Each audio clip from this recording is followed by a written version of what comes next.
in Call of Duty Black Ops 2, there was a lot of work done in core game systems like Create a Class and what you know as kill streaks, now called score streaks.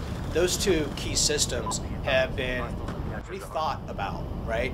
Really challenging our assumptions about how they're supposed to work and make sure that we offer a new way of looking at that and make sure that we do that in a way that really benefits the esports and competitive agenda as well. It's good for the entirety of the game, but it's also super helpful there. So Create a Class is a pick 10 system. You pick any 10 pieces of content you want.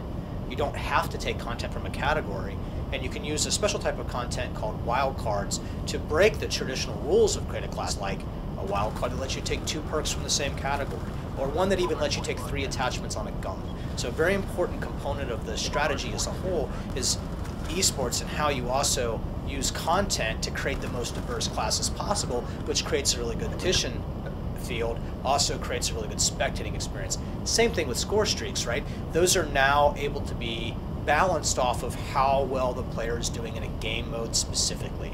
By rewarding scores specifically for capturing a flag, planting a bomb, defending a bomb site or flag carrier, giving that score into the system actually really rewards that type of objective behavior, and the players who play competitively and the players who watch people play competitively, those are the really awesome moments. So tying the reward system in the game specifically to those events is really how you go about thinking about how to keep these things all moving in the right direction, all part of the same experience, all something really powerful for the player and the viewer as a spectator. Shoot her down! League play works like this. When you play, you do what we call placement matches, and what that allows us to do is try to understand how good you are relative to the entire population. And then once you've gone through your placement matches, we actually put you in a division of skill, right? So if you're in the middle, you might be in something like the silver division, by way of example. And what that is a smaller community of players around your skill level using skill-based matchmaking. We put you with there so you're competing with people at your level. When you're playing with people at your level, the game is really fun. It's really fun for you because you will win half the time and lose half the time.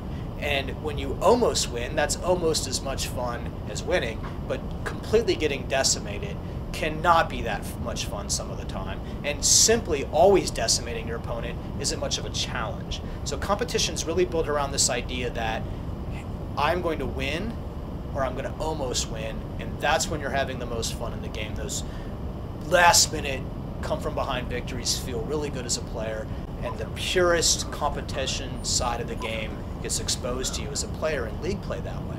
And this is a very transparent experience. You do not have to go and create a team on a website or schedule a match and meet at 3:30. You go to league play, you press the button, you select a league, and you're playing, and this is just happening, and we just take care of it for you.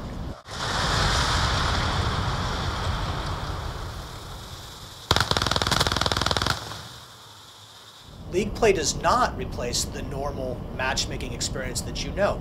That still exists. In fact, it's actually very much in the Treyarch DNA. When we have such a broad new initiative like this, that we actually separate it out, that we put it out at its own level, that we give it its own name, right? And we put it there so we can learn from it, that we can work with that in its own space, and we can modify it as we need to so that we can get the experience that we need and the feedback from the players to make that experience what it is. And then it's very much in the Treyarch DNA that when we figured out to integrate it into the entirety of the game.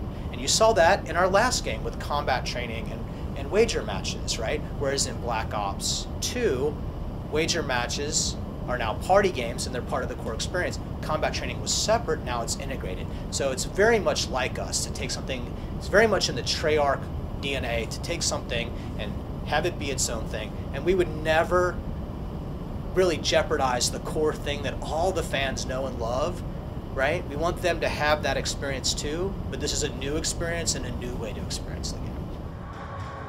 Flag acquired. Smoke. HPM ready to deploy. We realized that shoutcasting, or making the game fun to watch, was a really important component of the total esports package or initiative. But it's all sorts of things.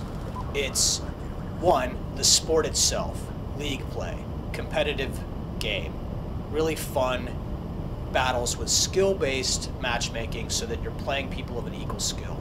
It's also the production that goes around that, the show, seeing it happen. That you can't just watch a guy play, you have to watch everyone play. So how do you do that in a first-person shooter? So we spent a lot of energy there, and that's what you're talking about when you say shoutcasting. It's a spectating experience meant for you to have context with the entirety of the game, and then also live streaming. A very important part of this is once you have the sport and you have this production, you also have to get it out to everybody so anybody can see it.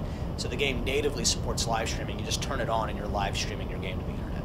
Fortunately for us, we have some very bright people here that work through these challenges very early on, and what seemed like something that could be an impossibility turned into a reality and then just kept getting better. It was very challenging to use the platform, either Microsoft 360 or Sony PlayStation 3, as a device that's capable of streaming. But we did, and it works really well, and it looks really good.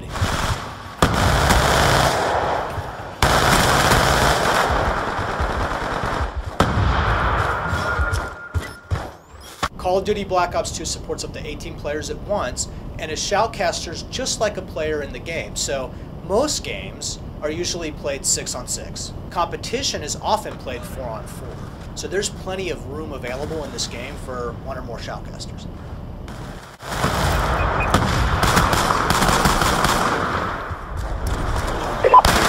Hostiles captured the heartbeat.